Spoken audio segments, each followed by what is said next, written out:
Hello dear students, welcome to Proton the chemistry class. मेरा नाम है जयदिया और आज हम बात करने वाले हैं solid state class 12 lecture number 4 के बारे में, जिसमें हम डिस्कस करने वाले हैं क्रिस्टल डेंसिटी के बारे में कि क्रिस्टल डेंसिटी क्या होती है। फिर हम बात करेंगे कि पैकिंग क्या होती है और पैकिंग किस तरीके से होती है, कितने टाइप की पैकिंग होती है क्रिस्टल लेटिस के अंदर। ठीक है, जो भी उसके कॉन्स्टिट्यूएंट पार्टिकल होते हैं, जो भी उसके आयंस होते हैं, मोलिक्यूल्स होते हैं या फिर एटम्स होते हैं, उनमें किस तरीके से पैकिंग होती है।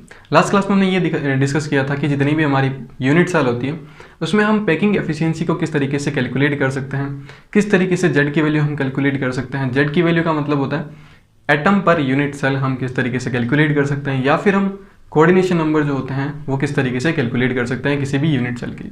वो सारी चीज़ें जो है वो हमने लास्ट क्लास में देखी। अगर आप लोगों ने लास्ट लेक्चर्स नहीं देखे हैं तो प्लीज़ आकर के आप पहले उनको देख लीजिए, ताकि आपको ये जो लेक्चर है वो इजीली समझ में आ जाए।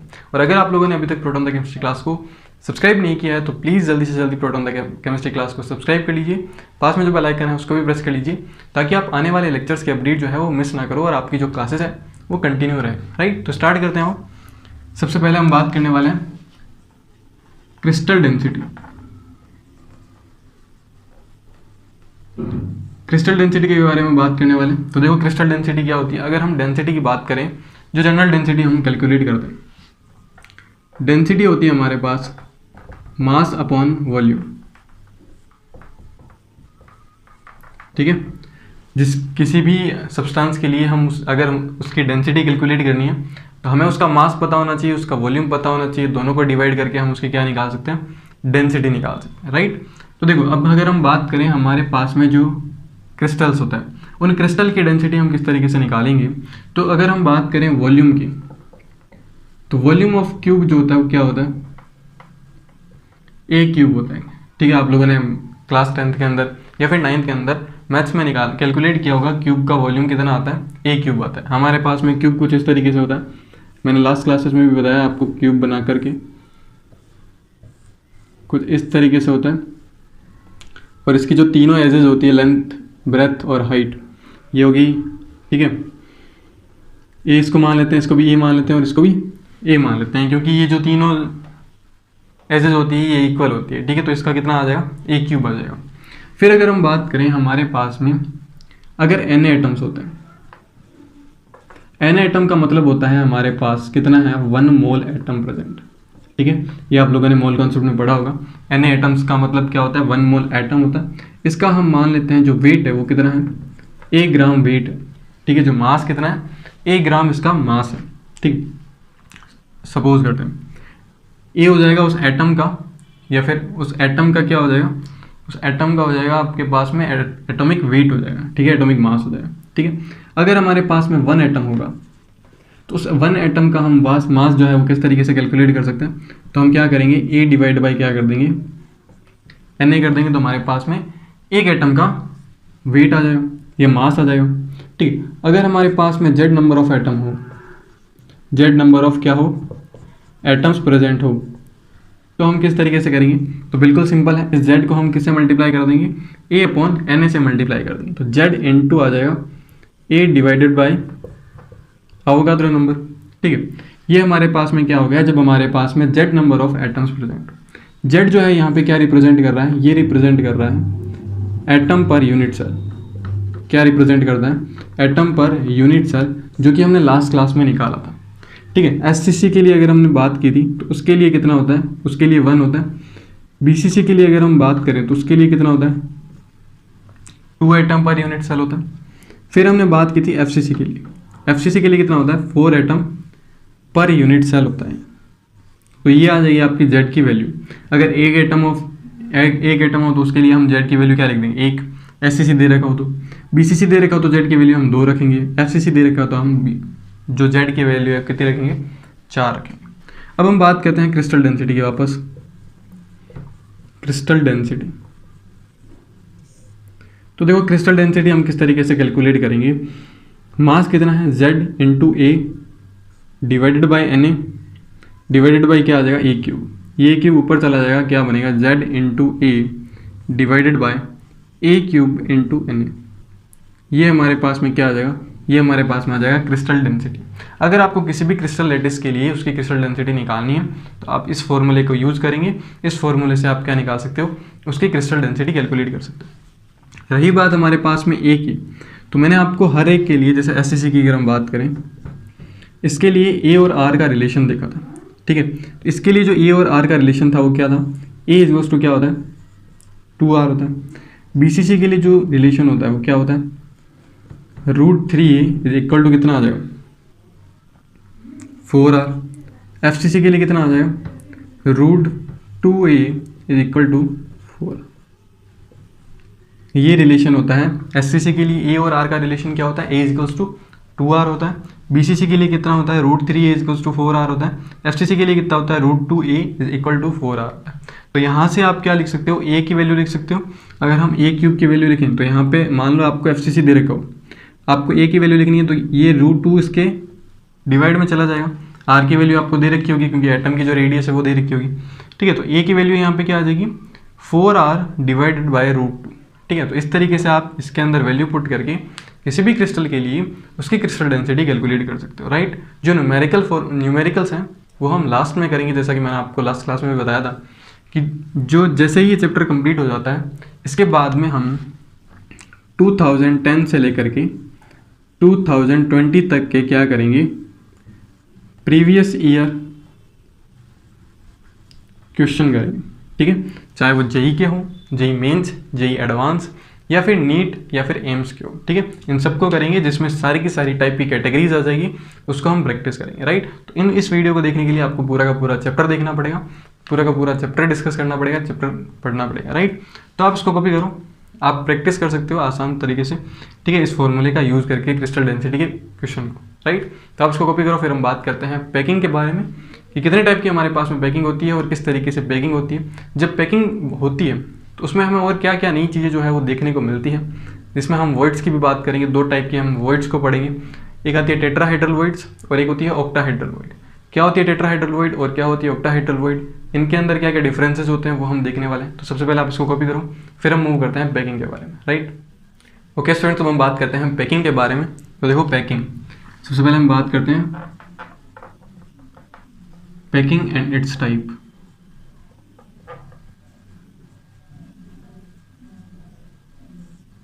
तो हमारे पास में 3 टाइप की जनरली पैकिंग आती है। फर्स्ट आती है 1D, दूसरी आती है 2D और तीसरी आती है 3D, ठीक है।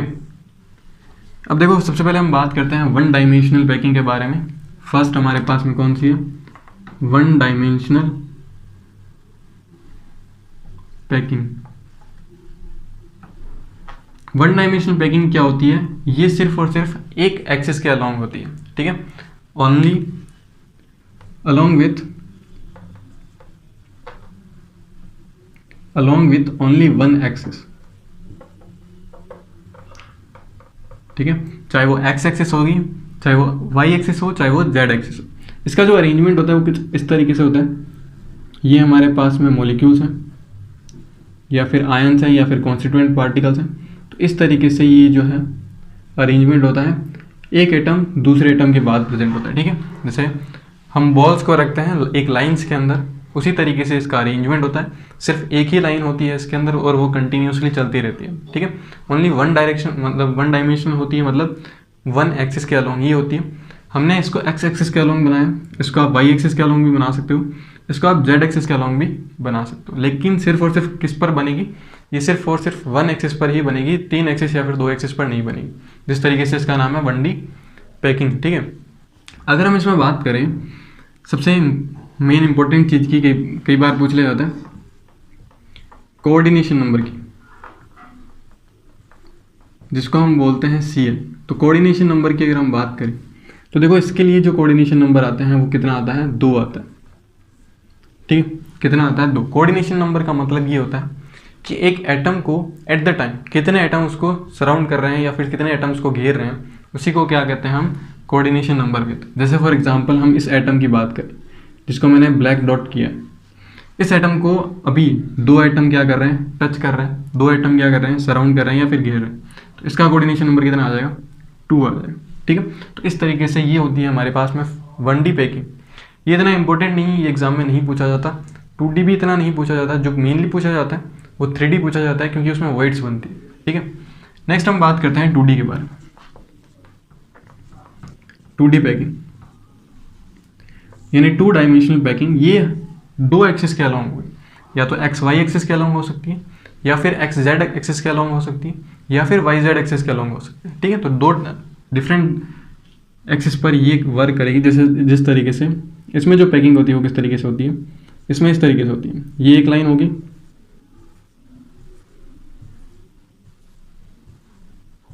ठीक है, दूसरी जो लाइन होगी एग्जैक्ट जस्ट इन बॉल्स के नीचे। आप इनको ये समझ सकते हो कि हम जब भी एक अरेंजमेंट लगाते हैं, आप लोगों ने देखा होगा, अगर हम एक बॉल को एक लाइंस के अंदर रखना है तो हमने बॉल्स को रखा, फिर एग्जैक्ट उसके नीचे बॉल्स को रख दिया, तो इस तरीके से अरेंजमेंट बनता है। ठीक है, तो हमने इस बॉल के नीचे एक और बॉल रख दी इस तरीके से।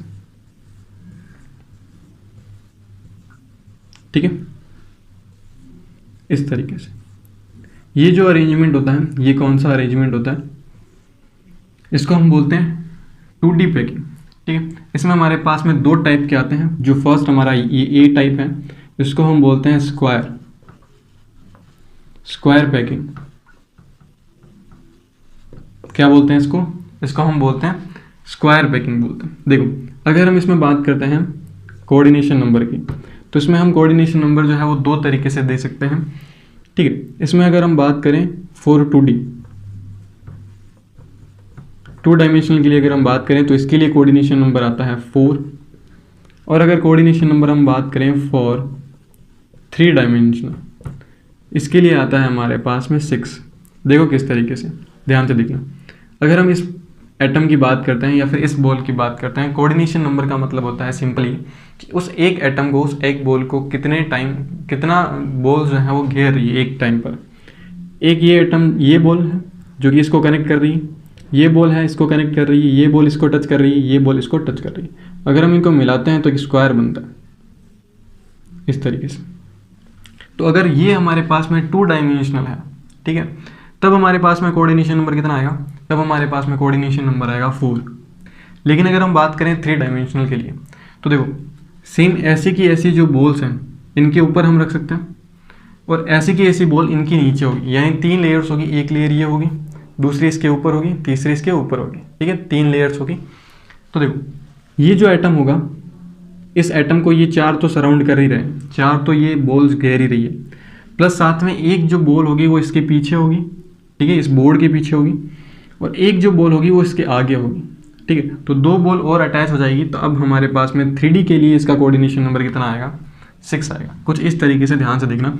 ये हमारे पास में बॉल है, ठीक है, इसको मैं कलर से कर देता हूँ, एक सेकेंड। ये हमारे पास में बॉल है रेड कलर की, ठीक है।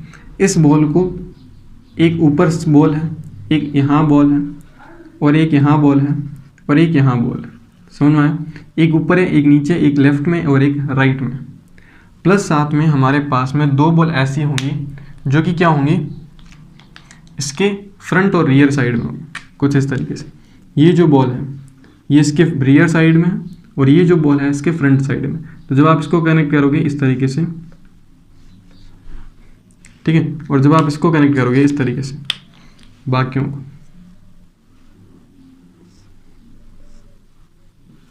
ठीक है, तो आपको देखने में ऐसा लगेगा कि ये जो है ये जेड एक्सिस होगी, ये एक्स एक्सिस होगी, ये वाई एक्सिस होगी, और ये होगी आपकी जेड एक्सिस। ठीक है, तो इस तरीके से टोटल इस एक एटम को कितने एटम जो है वो सराउंड कर रहे हैं, 1 2 3 4 5 6, तो टोटल 6 कर रहे हैं। इसीलिए इसका कोऑर्डिनेशन नंबर कितना आएगा, इसका कोऑर्डिनेशन नंबर आ जाएगा 6। ठीक है, तो ये होता है हमारे पास में फर्स्ट टाइप का। सेकेंड हमारे पास में होता है हेक्सागोनल क्लोज पैकिंग। ये जो टाइप होता है ये होता है हमारे पास में ए टाइप का। कौन सा टाइप होता है, इसमें आप लिख सकते हो, इसका टाइप होता है ए टाइप। यानी जो तीनों लेयर है वो एग्जैक्ट, यानी फर्स्ट लेयर एग्जैक्ट रिपीट हो रही है बार बार, है ना। ऐसा लग रहा नहीं, ये जो फर्स्ट लेयर है यही बार बार नीचे रिपीट हो रही है, यही बार बार ऊपर रिपीट हो रही है, या फिर पीछे रिपीट हो रही है, राइट। तो इसको हम बोलते हैं ए टाइप। इसका जो एग्जाम्पल हो सकता है, ये जो यूनिट सेल हो सकती है वो SCC टाइप हो सकती है, SCC टाइप की, ठीक है। और इसके लिए जो नीटा की वैल्यू आती है वो लगभग 52% आती है, जो SCC के लिए होती है, राइट। अब देखो नेक्स्ट हम बात करते हैं, ये होगी हमारे पास में स्क्वायर पैकिंग। सेकंड हम बात करते हैं यानी बी टाइप की। अगर हम बात करें तो जो बी है वो है हमारे पास में हेक्सागोनल पैकिंग। ये हमारे पास में कैसी है, ये हमारे पास में 2D के लिए, ठीक है। इसके अंदर देखो किस तरीके से होता है, ये हमारे पास में इस तरीके से बॉल्स का अरेंजमेंट होता है। फर्स्ट लेयर,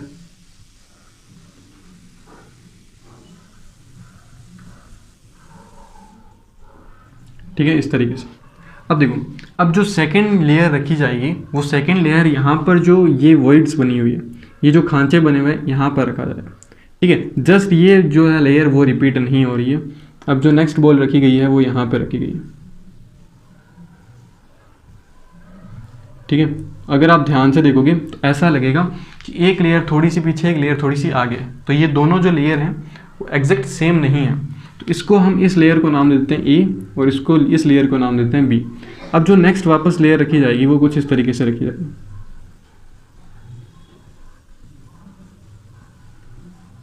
तो ये हो गया वापस जो फर्स्ट वाली लेयर थी और जो थर्ड वाली लेयर है। ऐसा लग रहा है कि फर्स्ट लेयर जो है वो तीसरी बार क्या हो रही है, वापस रिपीट हो रही है, तो ये बन जाएगा ABA टाइप। कैसा टाइप बन जाएगा, इसका टाइप बनेगा हमारे पास ABA टाइप, यहाँ पे लिख देता हूँ, ठीक है। ये जो टाइप था वो कैसा टाइप था, AAA टाइप था, यानी तीनों लेयर क्या थी, सेम थी। जबकि यहाँ पे जो तीनों लेयर हैं, दो लेयर डिफरेंट है, तीसरी लेयर वापस सेम हो जाती है, ठीक है।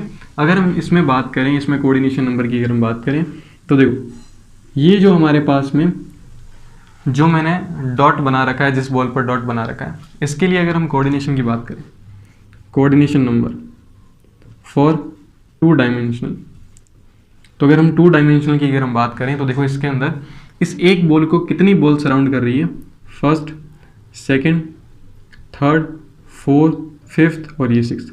टोटल कितनी बॉल जो है इसको टच कर रही है, टोटल इस एक बॉल को 6 बॉल टच कर रही है, ठीक है। और हम इसको अगर हम इन लाइंस को अटैच कर देते हैं, ठीक है, इन सेंटर्स को अटैच कर देते हैं, तो हमें ऐसा लगता है कि जो ज्योमेट्री है वो कैसे दिख रही है, हेक्सागन टाइप की ज्योमेट्री दिख रही है। ये एक एटम हो गया, ये दूसरा एटम हो गया, ये तीसरा एटम हो गया, ये फोर्थ, ये फिफ्थ और ये सिक्स्थ एटम।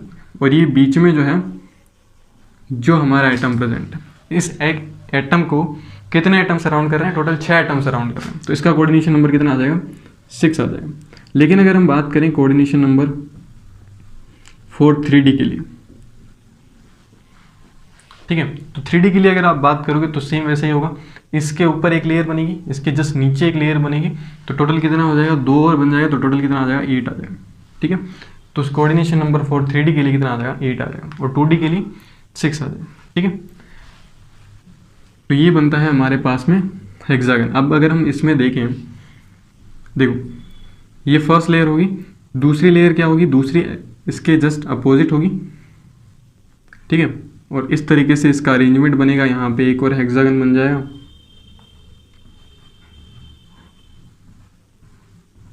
ठीक है। ये आपस में आप इसको कनेक्ट कर दीजिएगा, तो ये पूरा का पूरा क्या बन जाएगा,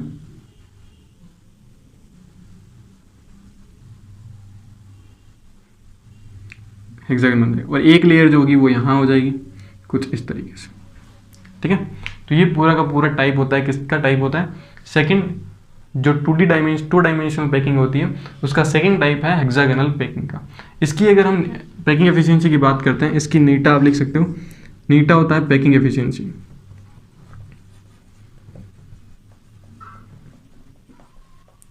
ठीक है। तो इसकी पैकिंग एफिशिएंसी लगभग 52% के आसपास होती है, और इसकी जो पैकिंग एफिशिएंसी होती है वो होती है आपकी 61.2%, ठीक है। आप अगर याद रखना चाहो तो याद रख सकते हो, बाकी कोई ज़्यादा रिक्वायरमेंट नहीं है, क्योंकि 1D और 2D इतना नहीं पूछा जाता जितना 3D इंपॉर्टेंट होता है, ठीक है। जो 3 डायमेंशनल पैकिंग होती है वो मोस्ट इंपॉर्टेंट होती है, क्योंकि उसमें हम वॉइड्स को भी देखते हैं, ठीक है। क्योंकि उसमें क्या बनती है, वॉइड्स बनती है, इसमें भी वॉइड्स बनती हैं। आपको अगर ध्यान से दिख रहा हो तो मैं आपको रेड पार्ट करके दिखाता हूँ, या ब्लू पार्ट करके दिखाता हूँ। ये जो आप ब्लू पार्ट देख रहे हो, ठीक है, इसमें क्या बन रहा है, इसमें वॉइड्स बन रही है, ठीक है। इन्हीं वॉइड्स को हम 3D के अंदर और डिटेल में पढ़ने वाले हैं कि किस तरीके से ये वॉइड्स होती है।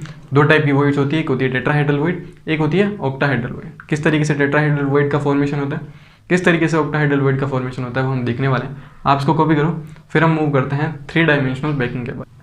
ओके स्टूडेंट, तो हम बात करते हैं थ्री डायमेंशनल पैकिंग के बारे में, तो हमारे पास में थ्री डायमेंशनल की दो टाइप की पैकिंग होती है। फर्स्ट आती है ये हेक्सागोनल क्लोज पैकिंग, ये है, ठीक है, हेक्सागोनल पैकिंग ये है। इसके अंदर हमारे पास में दो टाइप होते हैं, एक आता है AB टाइप और दूसरा आता है हमारे पास ABC टाइप या फिर ABC टाइप।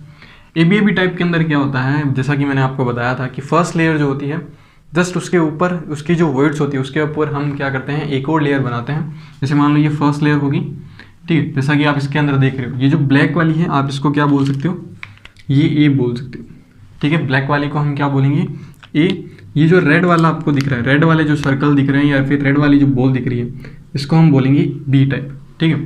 तो जब इस तरीके की पैकिंग होती है, ये हमारे पास में बी टाइप हो गया, ये हो गया ए टाइप, ठीक है। यानी ए टाइप के ऊपर जस्ट हम उसके जो ब्लॉकेज होते हैं उसके ऊपर हम क्या रख रहे हैं, बॉल्स को रख रहे हैं। तो इस टाइप की पैकिंग को हम क्या बोलते हैं, AB टाइप बोलते हैं।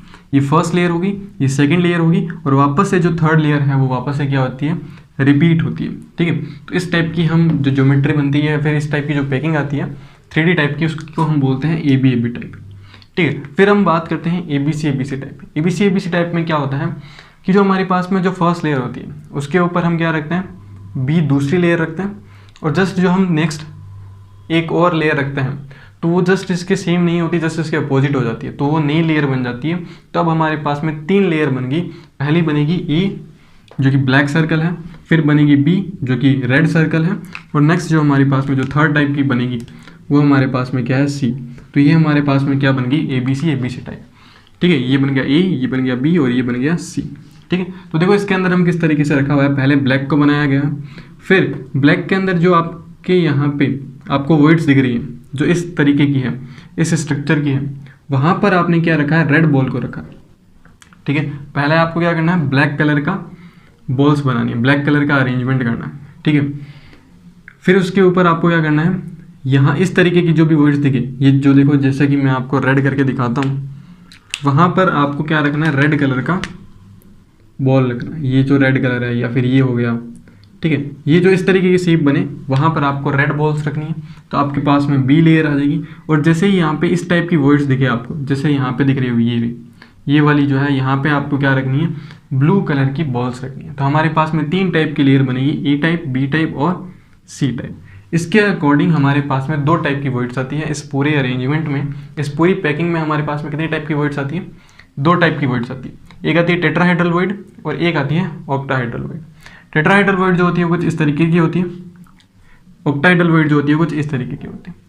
ऑक्टाहेड्रल वर्ड्स क्या होती है या फिर टेट्राहेड्रल वर्ड्स की अगर हम बात करें तो टेट्राहेड्रल वर्ड्स तब बनती हैं जब एक छोटे से एटम को, या फिर ये देखो ये एटम, उसको कितने एटम सराउंड कर रहे हैं, उस वॉइड को कितने एटम सराउंड कर रहे हैं, 4 एटम सराउंड कर रहे हैं। एक एटम ये रहा, दूसरा, तीसरा और एक जस्ट इसके ऊपर वाला, ठीक है। तो जो इनके बीच में वॉइड बनेगी उसको हम क्या बोलेंगे, टेट्राहेड्रल वॉइड बोलेंगे। कितने एटम से सराउंडेड होती है, 4 एटम से सराउंडेड होती है, इसलिए हम इसको क्या नाम देते हैं, टेट्राहेड्रल वर्ड्स नाम देते हैं। अगर हम बात करें ऑक्टाहेड्रल वर्ड्स की, तो ऑक्टाहेड्रल वर्ड जो होती है वो कितने एटम से सराउंडेड होती है, 6 एटम से सराउंडेड होती है। 3 एटम ब्लैक वाले, 3 एटम रेड वाले, इनके ऊपर जैसे मान लो हमने 3 एटम इस तरीके से रखे, ये वाली, ये 3 एटम है, इन 3 एटम को हम इसके ऊपर रखते हैं तो यहाँ पे एक वॉइड जनरेट होती है, फिर वॉइड बनती है, वॉइड दिखती है, उसी को हम क्या नाम देते हैं, ऑक्टाहेड्रल वॉइड नाम देते हैं, ठीक है। तो इस तरीके से हमारे पास में 2 टाइप की निकलती है। इसमें टोटल एटम कितने सराउंड करते हैं, 6 एटम सराउंड करते हैं। इसका नाम ऑक्टाहेड्रल वॉइड है। इसका नाम टेट्राहेड्रल वॉइड इसलिए है क्योंकि इसको 4 एटम सराउंड करते हैं, ठीक है। नेक्स्ट क्लास में हम बात करेंगे detail about octahedral voids and tetrahedral void, और हम किस तरीके से FCC और CCP के अंदर या फिर HCP के अंदर किस तरीके से ऑक्टाहेड्रल वॉइड्स और टेट्राहेड्रल वॉइड के नंबर कैलकुलेट कर सकते हैं, किस तरीके से हम उनके अंदर देख सकते हैं कि FCC के अंदर, CCP के अंदर किस तरीके से टेट्राहेड्रल वॉइड प्रेजेंट होती है, फिर ऑक्टाहेड्रल वॉइड्स प्रेजेंट होती है और उनके नंबर किस नंबर है, ठीक है। फिर हम इसके अंदर एक और चीज़ देखेंगे, स्मॉल r और कैपिटल R के रिलेशन को नेक्स्ट क्लास में हम पढ़ने वाले हैं, relation between small r and capital R, ठीक है। Relation between small r and capital R। Small r exist करेगा फॉर ये जो स्मॉल बॉल्स होगी यहाँ पे, ठीक है। देखो जनरली अगर हम बात करें आयोनिक सॉलिड्स की, अगर हम बात करें तो आयोनिक सॉलिड्स में हमारे पास में 2 पार्ट्स होते हैं, एक होता है कैटायनिक पार्ट और एक होता है एनायनिक पार्ट। कैटायनिक पार्ट जो होता है, या फिर हम बोल सकते हैं कि जो पॉजिटिव चार्जेस होते हैं वो जनरली छोटे होते हैं, ठीक है। हमेशा ऐसा नहीं होता कि कैटायन ही छोटा होगा, जनरली वर्ड यूज़ किया गया है, इसका मतलब ज़्यादातर केसेस में कैटायनिक पार्ट जो होता है वो छोटा होता है, एनायनिक पार्ट जो होता है वो बड़ा होता है। इसीलिए एनायनिक पार्ट को हम कहाँ रखते हैं, लेटिस पॉइंट पर रखते हैं, जो कि मैंने आपको बताया था लेटिस पॉइंट क्या होता है, ठीक है। कॉर्नर्स हो गए, फेस सेंटर हो गया या फिर क्यूब सेंटर हो गया, ठीक है। वहाँ पर हम क्या रखते हैं, कैटायनिक पार्ट रखते हैं। और जो वॉइड्स बनती है, जो ऑक्टाहाइड्रल या फिर टेट्राहाइड्रल वॉइड्स बनती है, यहाँ पर क्या रखा जाता है, यहाँ पर रखा जाता है कैटायनिक पार्ट। इसीलिए ये जो आर होगा ये स्टैंड करेगा फॉर कैटायनिक पार्ट जनरली।